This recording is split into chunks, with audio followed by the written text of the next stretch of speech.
Good morning, guys. It has been a while. It is Daryl Steed with Smart Wolf Consulting and Street Smarts.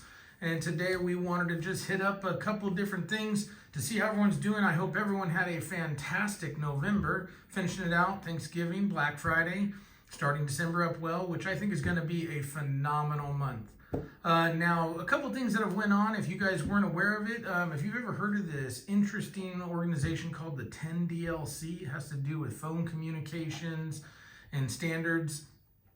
They made some changes on November 6th, and I was kind of surprised that no one had said anything about this when it comes to opt-ins in the acquisition space. It's really kind of just made things extremely difficult in the way that they want to restrict how you engage with consumers when you're a business. Again, they're trying to make it to where you have to then send opt-ins, or it changes how you communicate with customers. And when we really think about that, who are they to tell us how we can communicate as a business? If a consumer puts their vehicle out there and says they want to sell it, and you're inquiring obviously to buy it, what does it matter if it's a personal interaction or a business interaction? Now, I get we want to make sure that we're not spamming and then robo-texting and things of that nature, but at the end of the day, if I put my vehicle out there on the market, don't I want as many opportunities as possible to sell it for the highest value? And then when you have to say that now we have to send an opt-in and you have to do that, it's one of those things where I'm like, okay, well, why do I have to opt in to have communication after I've already put my vehicle on a private party area with my phone number listed?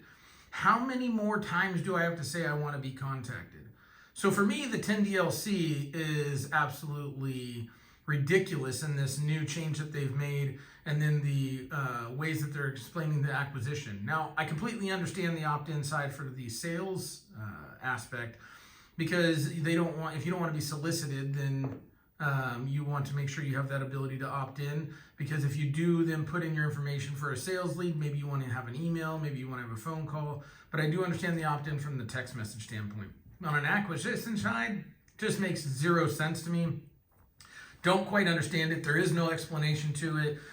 They don't feel that they have to explain it, which makes it even less on the up and up when it comes to these regulations or these rules that they make up just out of nowhere. Not to mention when it goes to, okay, now where do I put my vehicle to ensure I do this? Now let's even say, okay, they're trying to push business to the third-party lead providers, and so that people engage there because they say that's a safer way to do it. Okay, let's go down that road. So the KBB Instant Cash Offers, the AccuTrades, the tools like that, they already have a national opt-in notice attached to them. They have all the verbiage in there, and you're saying when you put that lead in that you are agreeing to being contacted by the dealers that receive that lead. Now, here's the interesting part about the 10DLC. They were presented all this information, and they still don't care. So that just tells me that this organization not only doesn't have their finger on the pulse, that they're not really a really valid organization when a national opt-in notice says is that I have opted into communication. But now you're saying I have to send another opt-in notice? Now, dealers, you guys should be irate about this. And I hope this video gets out there and people share this, because the 10DLC is actually taking your investment and then creating a dynamic to where you're going to waste money, which I've already seen now with the stores that I help, because I've got an instant cash offer lead or an AccuTrade instant offer lead, and they've already opted into communication. And now I have to send them another text message to say you're opting into communication.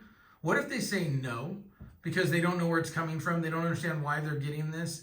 So now I've paid for this lead just to then have the lead disqualified so that I can't communicate with them? I mean, 10DLC, let's get our shit together and figure it out. If there's a national opt-in notice that these huge companies have already gotten to compliance, why are you trying to sit there and create safeguards around something that's already guarded? Companies and restrictions like this are a huge reach and oversight, and it just doesn't need to happen. Hopefully that this is something that gets changed, because it's just something that is creating a dynamic to where it makes it even harder to then provide a service for customers and actually be able to create a dynamic to where customers can then put their vehicle on an open market and get the most money for their vehicle.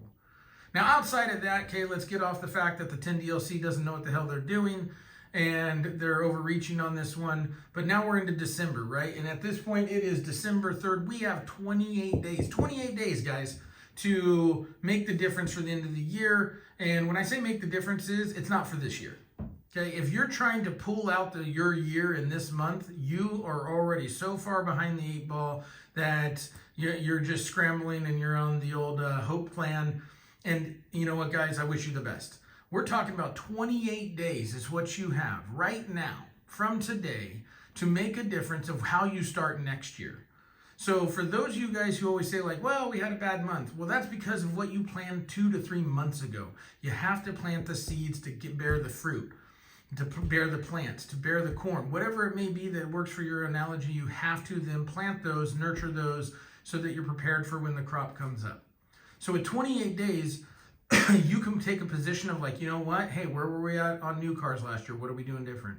Where were we at on used cars? What are we going to do in different? I heard this quote. It is now my favorite quote. It will be my quote for 2025. If every time that someone says that something can't be done, is if you're not changing it, you're choosing it.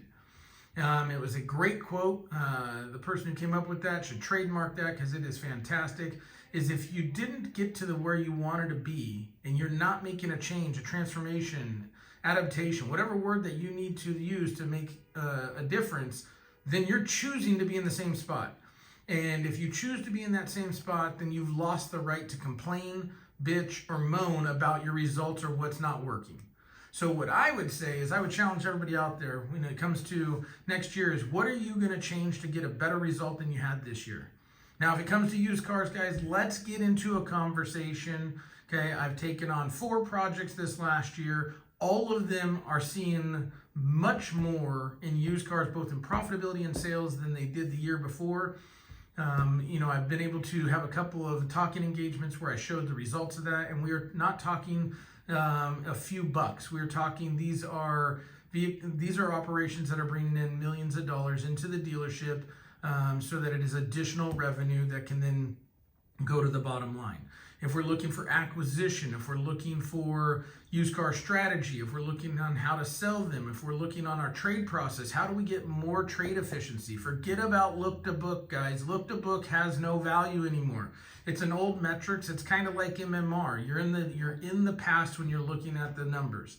Let's figure out about trade efficiency and trade effectiveness. These are the ways that show whether or not you're getting better and then where you can find those holes to patch those up. That's what I do. I help with that. If you're looking for the service drive, buying centers, let's get into a conversation. Let's talk through it. Let me show you some results and let's guide our way into the next year. With 28 days left, this is the time where you can say, hey, I can make a real position, get some foundations in place, and I can start the new year ready to go.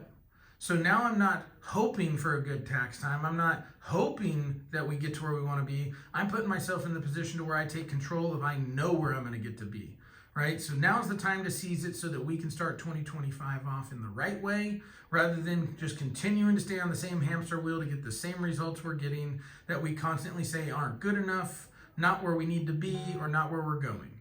I hope everybody has a great Tuesday. Hope to hear from all you guys soon if you guys are looking for used car help. And guys, in all fairness, just remember this, okay? The truth hurts only when it should. And listen, okay? We're always better together. Let's, have a conversation and see if we can't do something great next year. Okay, guys?